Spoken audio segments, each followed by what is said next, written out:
Bien, s'il vous plaît.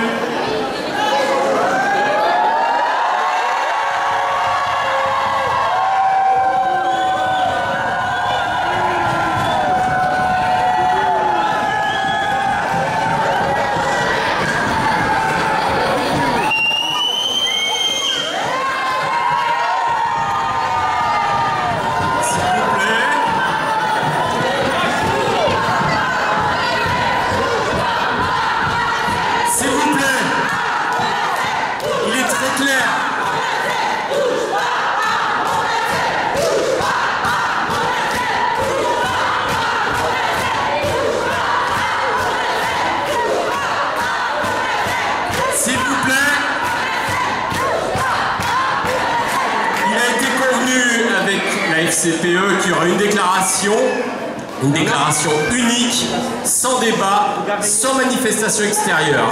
Si tel n'est pas...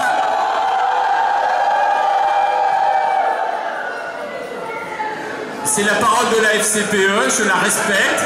S'il y a la moindre manifestation, je fais appliquer immédiatement le règlement du conseil municipal et fais voter le huis clos.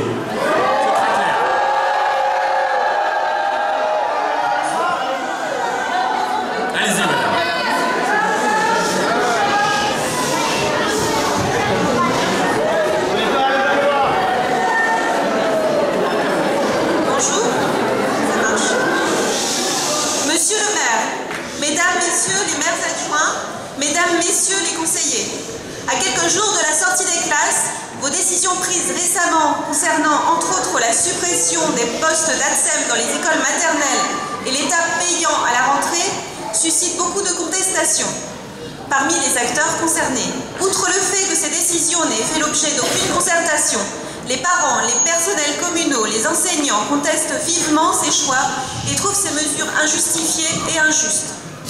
Injustes pour les élèves. Dans cette ville où les effectifs moyens sont autour de 27 élèves par classe en maternelle, le binôme enseignant-ATSEM permet aux élèves de pouvoir travailler en petits groupes, d'avoir le même adulte référent dans la classe, et durant la pause méridienne, de faire face au comportement dynamique des enfants, d'être accompagnés aux toilettes lorsqu'il y a besoin.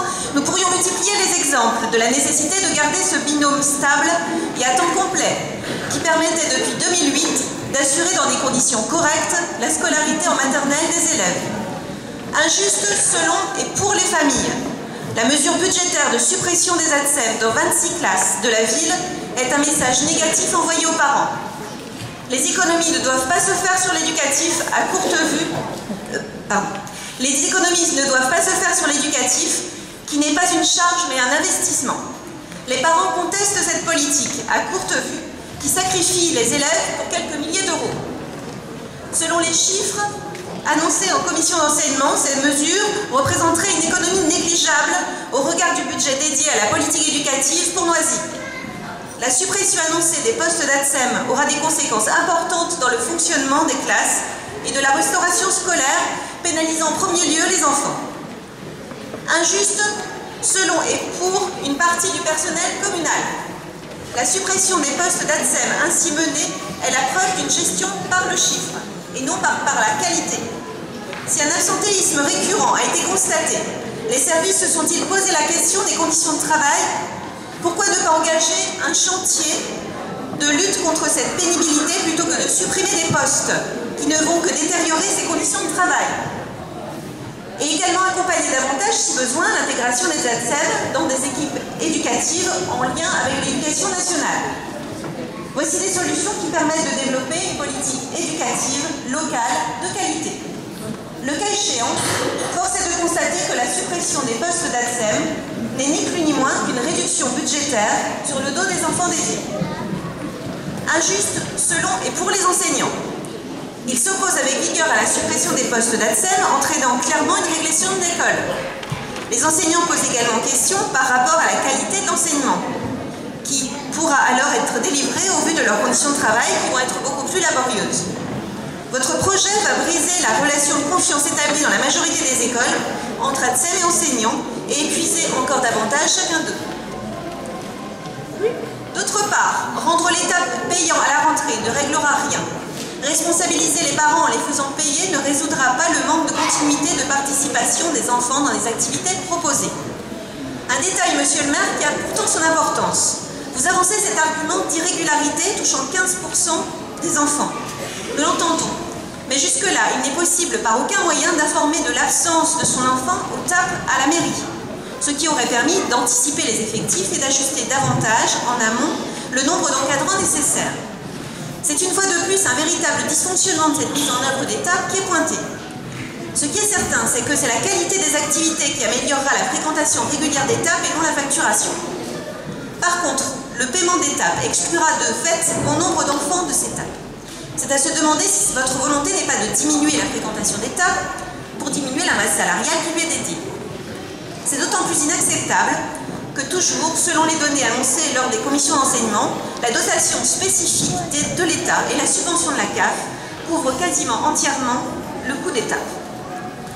Mesdames et messieurs les élus, cette politique volontariste, extrêmement appréciée par tous, du NATSEM par classe, et nous remercions en passant le maire de l'époque, Madame Rivoire, pour sa mise en place, cette politique donc, qui faisait la spécificité de Noisy-le-Sec et la richesse au service des enfants, est mise à mal pour des raisons budgétaires peu significatives. Où est l'intérêt de l'enfant? Avec ces suppressions, ce ne sont pas uniquement 26 classes qui vont être concernées, mais l'ensemble des écoles maternelles de la ville. C'est participer à la destruction de l'école publique, déjà fortement malmenée par les politiques depuis plusieurs années. Cette évolution des services publics à Noisy, telle qu'elle a été présentée récemment, ne va pas dans le bon sens. Il s'agit purement d'une régression de l'offre éducative locale. Monsieur le maire, ce soir, les parents d'élèves, les personnels communaux, les enseignants sont venus vous dire haut et fort qu'ils n'acceptent pas vos décisions, qui vont détériorer fortement le fonctionnement de l'école et mettre à l'écart une partie des enfants de la ville pour des raisons purement financières.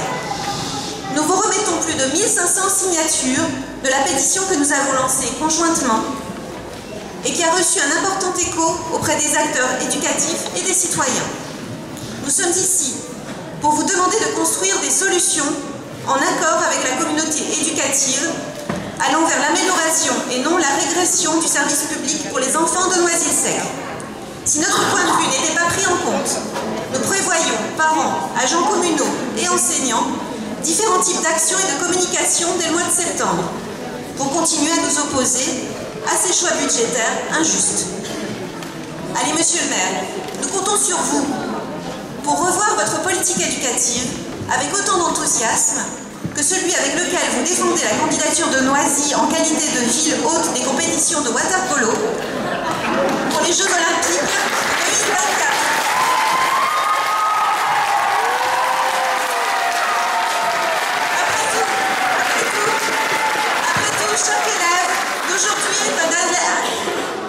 Chaque élève d'aujourd'hui est un athlète potentiel pour ces Jeux Olympiques.